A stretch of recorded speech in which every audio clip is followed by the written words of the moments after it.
you feeling going into this week? I feel good. I feel good about the plan. I feel good about how my body feels. I had a good week or a good day of practice, so I feel good about the week. Zach, about this, and I want to ask you the same. Do you feel like a win this week, getting back to 500, is a chance for y'all to really build momentum that can carry on the rest of the season, given how you started? Yeah, I mean, we're going to talk about this every week from here on out now because of how we started, but every week is so critical at this point. Yeah, we got to get another win. Do you kind of just disregard the record to a degree? I mean, obviously the record matters, but it's more about how you're playing, how the team's progressing. Is that the biggest deal? Yeah, you just have to treat it week by week. You just got to go 1-0 in the week. Our record is what it is. We're 3-4. We're still in it.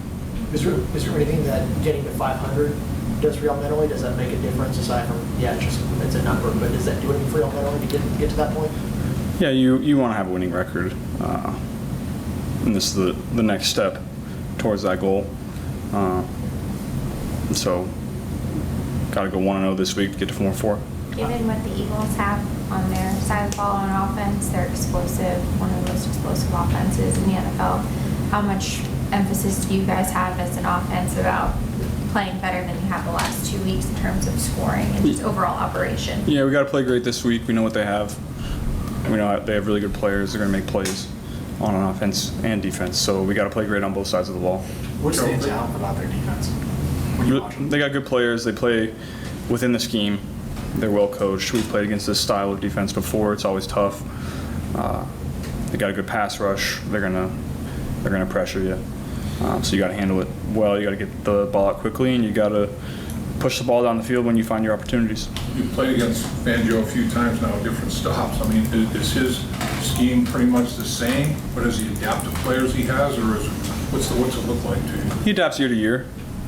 A little more too high than he used to call. I would say he mixes it up a little more than he used to.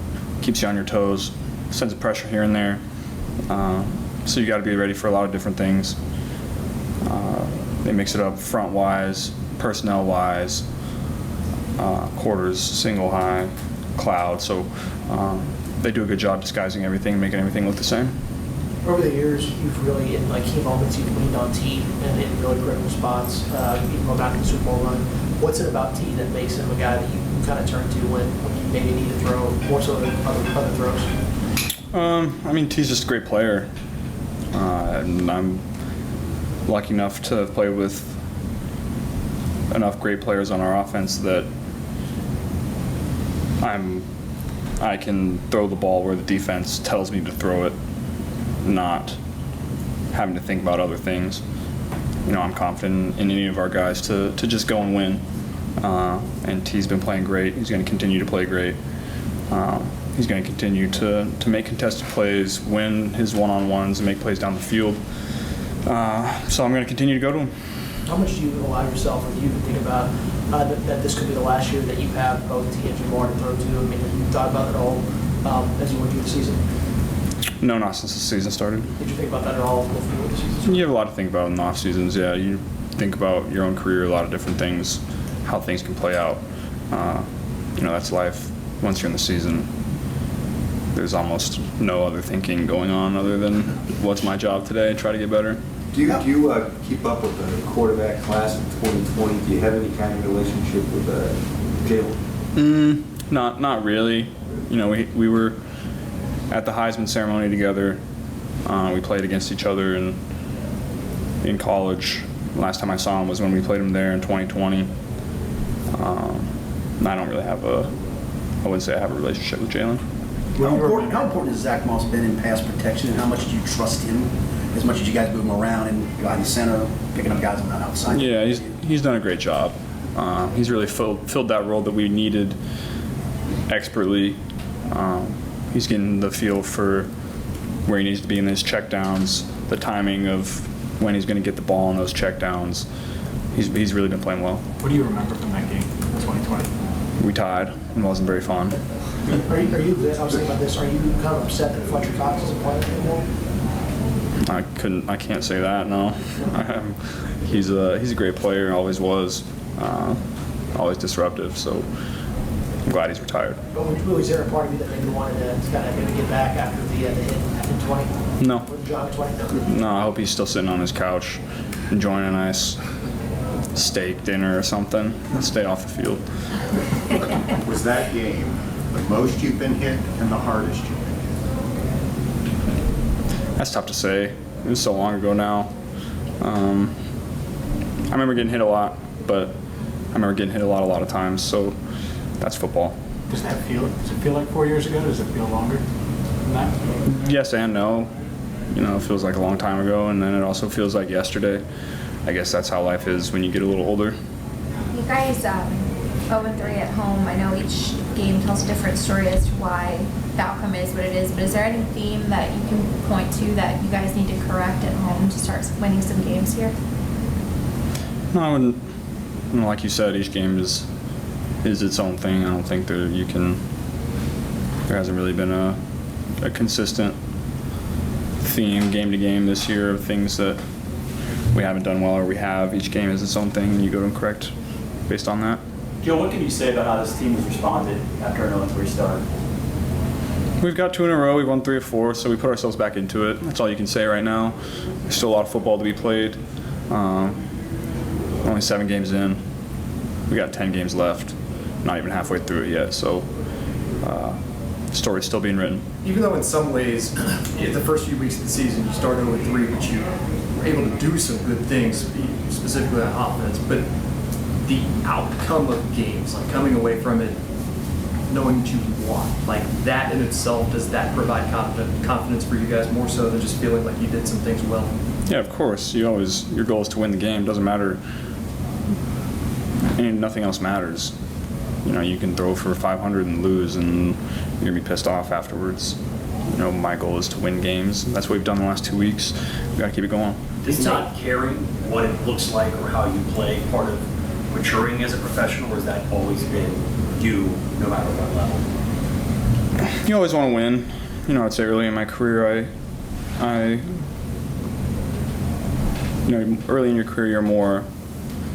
You want to go out and play well. You want to help the team win. You want to do everything that you can to help the team win, and that's often enough. But then, very quickly, you realize that you just want to win games. Doesn't really matter what your stats are, what people think of you. You just want to win games.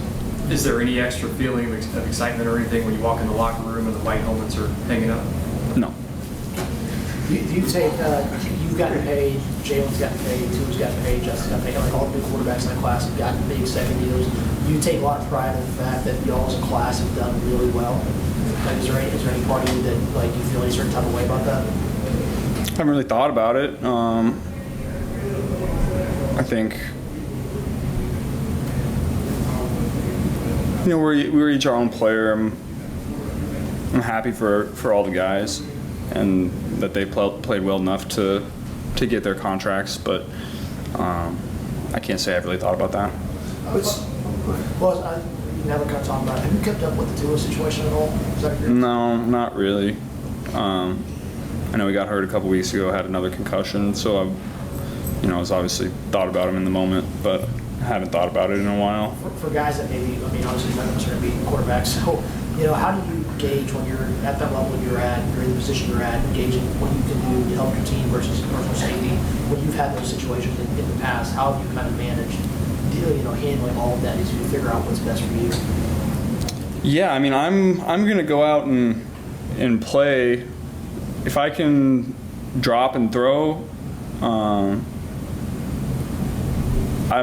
not entirely. I'm not sure that decision is my decision. If I can drop and throw, I'm going to go out and play. And then I think it's up to the decision makers whether my limitations when I'm hurt the team enough that I need to be sat down. So I always take that mindset. If I can go out there and complete balls, hand the ball off, drop, throw, then I'm going to go out there. Philadelphia's defense in the last 3 weeks has played really well. I mean, at a ridiculously high level. Is there anything you can point your finger to where they've done something differently, or what do you think? They're getting really good pressure on the quarterback. You know, their secondary is playing aggressive. They've done a good job. It'll be a challenge for us, but we faced challenging defenses before. Are you more or less inclined to take off and run when you feel pressure than you did earlier in your career? I probably move around less, probably more confident in my ability to make a lot of different throws from a lot of different platforms within the pocket. Pick and choose my spots where I extend and I run, because that's something that I'm really good at. But just try to pick my spots where I can and can't. Joe, you've always downplayed the uniforms, whatever you're wearing. For you personally, why? It just doesn't matter to me. Like I'd wear this out there, whatever. Like it looks cool, it does, but I'd play in just about anything. I'm just happy to be out there. After the Giants game, you talked about how you felt a little bit sped up. How did you feel like you played against Cleveland's pass rush, knowing that you're going to face another really good one this week? Yeah, I was happy with how I played on Sunday. I felt like for the most part I was pretty accurate and made quick decisions and didn't let the rush get back there. And I think our offensive line played well. Could have run the ball better, and we could have taken advantage of some different opportunities that we didn't. Could have made some more plays down the field, but there's always room to improve. But I don't think I let the rush get to me. The age of analytics is also stats for everything, IPA, UPA. Is there a stat that you look at? Is there a stat that interests you that you look at for yourself? Completion percentage, I would say, is the biggest, for the most part, indicator of how you're playing. If you can just find completions, get the ball in your guys' hands, then you're going to give them more opportunities to go make plays after the ball, go score touchdowns, get the ball in your playmakers' hands. It's not always going to be the coverage that you expect versus the concept that you call it for. It's, can you still get a positive gain in those looks? Some of the best plays turn out to be 2 or 3, 4 yard gains, but maybe you got pressure and you had to slide in the pocket, you get hit, but you find the back. Just trying to keep the ball in your guys' hands, give them more opportunities to go make plays. Do any of these new analytic categories? I would have to understand what goes into the formula to really understand whether I care about it or not. There's a lot of I'm with you. There's a lot of ones that people use that I don't know what is weighted within the formula higher than others, so I can't really make a decision on whether I care about that or not, because maybe yards per attempt is weighted too highly, maybe touchdowns are weighted too highly, maybe completion percentages, maybe they're taking into account things that they think matter that you don't really think about as a quarterback because it doesn't really translate to winning games. So I'd have to do a deep dive on the formulas and the weighted values of these analytics to really understand them, and I can't say that I've had time to do that. Is there one in particular, like QBR, or is there is that one that an example of that, or just out of curiosity, what's comes to mind? You're I just don't know what goes into that one. Yeah, I'd have to. Yeah, QBR. I know passer rating is weighted heavily towards touchdowns. Touchdowns don't really necessarily mean you're playing great. You could throw a dime and get tackled at the 1 and then you run it in. I think yards per attempt is also weighted pretty highly in that, and that's pretty dependent on how you play offense. EPA, I don't know what that is. I've never seen the formula for that. Those are the 3 that I advanced analytics that I know. I don't know the other ones. I think you've said in the past that you judge good practices by how few times the ball hits the ground. How have you done this year, and the team done this year in that regard? How would you assess that?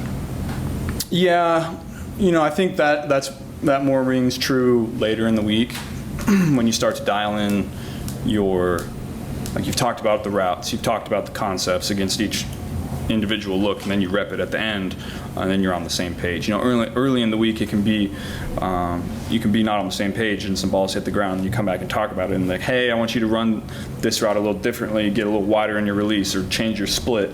And so Friday practice and late in the Thursday third down practice are critical in that. Wednesday's more so. You still think about it, but not quite as much.